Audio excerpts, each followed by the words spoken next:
नमस्कार, मी अक्षय गोले तुमच्या सगळ्यांचं अतिशय मनापासून स्वागत करतोय physics with Akshay गोलेमध्ये.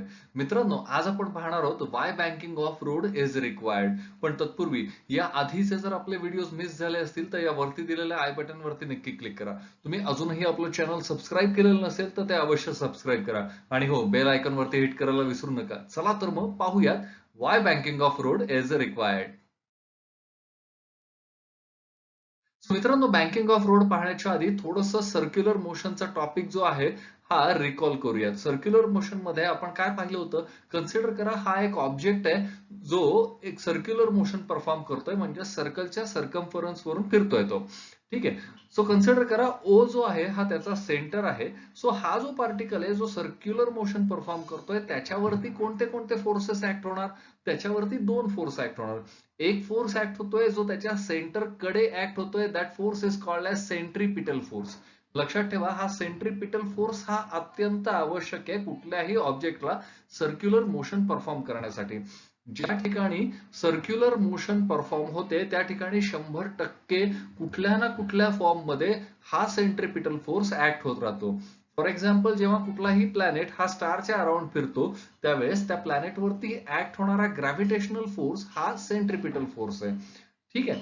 Okay. So फक्त सेंट्रीपिटल फोर्स ऍक्ट होतो का? नाही. तर त्यावेळेस दुसरा एक स्युडो फोर्स त्या पार्टिकल वरती अप्लाय होत असतो. सो तो स्युडो फोर्स कुठला आहे? तर तो स्युडो फोर्स सेम लाईन वरती ऍक्ट होतोय, पण त्याची डायरेक्शन जी आहे ही direction away from the center आहे. म्हणजेच तो जो फोर्स आहे तो पार्टिकलला सेंटर पासून लांब घेऊन जाण्याचा प्रयत्न करतो. That force is called as centrifugal force. Correct आहे. सो सर्क्युलर मोशन परफॉर्म करणाऱ्या पार्टिकल वरती दोन प्रकारचे फोर्सेस ऍक्ट होत आहेत. एक फोर्स ऍक्ट होतोय जो टुवर्ड सेंटर ऍक्ट होतोय, that force is called as centripetal force. आणि दुसरा जो फोर्स ऍक्ट होतोय तो away from the center act होतोय, that force is called as centrifugal force. So मित्रांनो, आता आपण पाहूयात why banking of road is necessary. So consider करा, एक कर्व पाथ आहे आणि हा जो कर्व पाथ आहे हा हॉरिझॉन्टल कर्व पाथ आहे, ज्याची रेडियस आहे ही रेडियस आहे आर. आता कन्सिडर करा की या कर्व पाथ वरून एक कार किंवा एक व्हेकल हे ट्रॅव्हल करत आहे. आता हे जर व्हेकल कर्व पाथ वरून ट्रॅव्हल करत आहे तर डेफिनेटली त्या व्हेकलचा कुठला तरी एक त्या व्हेकल वरती कुठला तरी एक सेंट्रीपिटल फोर्स डेफिनेटली ऍक्ट करत असणार आहे. ठीक आहे. सो हा सेंट्रीपिटल फोर्स काय? तर या केसमध्ये हा जो सेंट्रीपिटल फोर्स आहे तो आहे friction between the tyre of vehicle and the surface of road. So या ऑब्जेक्टवरचा किंवा या कारवरचा या व्हेकलवरचा जो सेंट्रीपिटल फोर्स ऍक्ट करणार आहे हे सर्क्युलर मोशन परफॉर्म करताना तो असणार आहे फ्रिक्शन. सो याची डायरेक्शन काय असणार आहे? याची डायरेक्शन असणार आहे टुवर्ड्स द सेंटर. पण एक मिनिट, या ऑब्जेक्ट वरती या कार वरती काय फक्त एकच फोर्स ऍक्ट होतोय? मुळीच नाही. तर या कार वरती अजून एक फोर्स ऍक्ट होतोय जो आहे सेंट्रीफ्युगल फोर्स, जो ऍक्ट होतोय बाहेरच्या साईडला. ठीक आहे. सेंट्रीपिटल फोर्सची व्हॅल्यू काय? सेंट्रीपिटल फोर्सची व्हॅल्यू आहे -mv² अपॉन आर. आणि सेंट्रीफ्युगल फोर्सची व्हॅल्यू काय? सेंट्रीफ्युगल फोर्सची व्हॅल्यू आहे +mv² अपॉन आर. आता इथे मास दोन्ही फोर्सेस साठी सेम आहे. त्यानंतर रेडियस दोन्हीसाठी सेम आहे. व्हेकलची जी वेलॉसिटी आहे ती पण अर्थातच दोन्हीसाठी सेम असणार आहे. पण एक लक्षात घ्यायला पाहिजे की इथे सेंट्रीपिटल फोर्स जो आहे हा फ्रिक्शनल फोर्स आहे आणि फ्रिक्शनल फोर्सची लिमिट असते. सो फ्रिक्शनल फोर्स मान्य आहे एका लिमिट पर्यंत वाढत जातो, पण त्या लिमिटच्या वरती तो फ्रिक्शनल फोर्स कधीच वाढत नाही.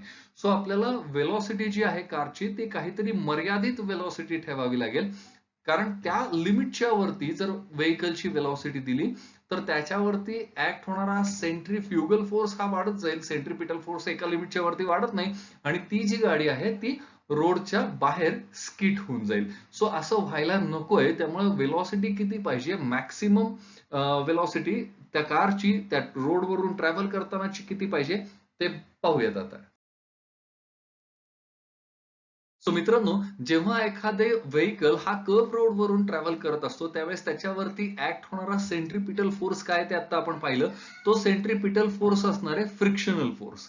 करेक्ट आहे. ओके. सो सेंट्रीपिटल फोर्स असतो mv²अपॉन आर. आणि फ्रिक्शनल फोर्सची व्हॅल्यू काय? तर ती व्हॅल्यू आहे μ×n. अर्थात एन काय आहे? एन आहे नॉर्मल रिएक्शन जो रोडच्या सरफेसनी व्हेकल वरती अप्लाय केलेला आहे. ठीक आहे. सो ही झाली त्याची व्हॅल्यू.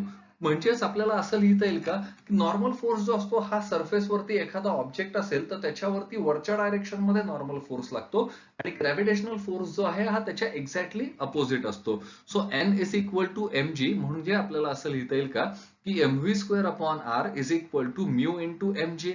अर्थात इथे दोन्ही साईडला एम एम जे आहेत हे दोन्ही साईडला कॅन्सल होऊन जातील. सो आपल्याला काय मिळेल, इकडचा एम कॅन्सल होईल आणि इकडचाही एम कॅन्सल होईल. सो आपल्याला असं मिळेल V square is equal to mu into R G. Therefore V max म्हणजे मॅक्सिमम वेलॉसिटी किती असेल त्या पाथवरून ट्रॅव्हल करताना, तर ती मॅक्सिमम वेलॉसिटी असेल V max is equal to under root of mu into G into R. तुम्ही म्हणाल आता हे सगळं ठीक आहे, पण याच्यात बँकिंग ऑफ रोडचं कुठे आलं, किंवा याच्यात बँकिंग ऑफ रोड का आवश्यक आहे हे तर नाही सांगितलं. ठीक आहे, बघूया त्याच्यात बँकिंग ऑफ रोड कुठे येतं आणि का आवश्यक आहे. आपला व्ही चा फॉर्म्युला काय, व्ही मॅक्सचा फॉर्म्युला आहे V max is equal to mu into G into R. आता एक गोष्ट लक्षात ठेवा, आपली जी मॅक्सिमम वेलॉसिटी आहे ही कशावरती डिपेंड आहे, ही डिपेंड आहे म्यू वरती, जी वरती आणि आर वरती. या तिन्ही गोष्टींपैकी जी आणि आर या दोन्ही गोष्टी कॉन्स्टंट आहे. जी काय आहे, ग्रॅव्हिटेशनल ऍक्सलरेशन आहे, आणि आर काय आहे, रेडियस आहे त्या कर्व सरफेसची. सो जी आणि आर या दोन्ही व्हॅल्यू कॉन्स्टंट आहेत. सो कुठली व्हॅल्यू वरती मॅक्सिमम वेलॉसिटी डिपेंड राहणार आहे. सो आपल्याला असं म्हणता येईल की V max is directly proportional to root of mu. ठीक आहे. सो म्यू काय, म्यू आहे coefficient of friction. So coefficient of friction वरती आपली मॅक्सिमम वेलॉसिटी ही डिपेंड राहणार आहे. सो कन्सिडर करा की कुठल्या तरी कारणाने आपला हा कोइफिशियंट ऑफ फ्रिक्शन जो आहे हा कमी झाला किंवा झिरोच झाला. फॉर एक्झाम्पल तिथे ऑइल सांडलंय किंवा स्नोफॉल झालेला आहे की ज्याच्यामुळे तिथे पूर्ण बर्फ साचलेला आहे आणि त्याच्यामुळे कुठलंच फ्रिक्शन मिळत नाहीये. सो ज्या वेळेस त्या रोडवरती कुठल्याही प्रकारचं फ्रिक्शन नाहीये असं आपण कन्सिडर करूया. सो तिथे म्यूची व्हॅल्यू काय येणार, तिथे म्यूची व्हॅल्यू येणार झिरो. सो अर्थात व्ही मॅक्स काय झाला, व्ही मॅक्स झाला झिरो. याचा अर्थ जर असा रोड आहे की ज्या ठिकाणी फ्रिक्शन खूप कमी आहे, अशा ठिकाणी आपण गाडी कुठल्याही स्पीडनी त्या रोडला आपण कर्व पाथ मध्ये क्रॉस करूच शकत नाही. म्हणून आपल्याला एक्स्ट्रा सेंट्रिपिटल फोर्स प्रोव्हाइड करणारी काहीतरी नवीन सिस्टीम डेव्हलप करणं आवश्यक आहे. म्हणूनच आपण बँकिंग ऑफ रोड करतो किंवा रोडला बँक करतो. ठीक आहे. सो बँकिंग ऑफ रोड नक्की काय आहे, त्याच्यावरती कसे फोर्स ऍक्ट होतात आणि बँकिंग ऑफ रोड वर्क कसं करतं, फ्रिक्शन झिरो असेल तर बँकिंग ऑफ रोड काय असेल, हे सगळं पाहूयात आपण पुढच्या व्हिडिओमध्ये. सो मित्रांनो, आजचा व्हिडिओ आपल्याला कसा वाटला आम्हाला नक्की सांगा. लाईक करा, शेअर करा. तुम्ही अजूनही आपलं चॅनल जर सबस्क्राईब केलेलं नसेल तर ते अवश्य सबस्क्राईब करा. आणि हो, पुढचा व्हिडिओ आपण कुठल्या न्यूमरिकल वरती किंवा कुठल्या टॉपिक वरती बनवायचा ते देखील खाली आम्हाला कमेंटमध्ये लिहून पाठवा. सो भेटूयात पुढच्या व्हिडिओमध्ये.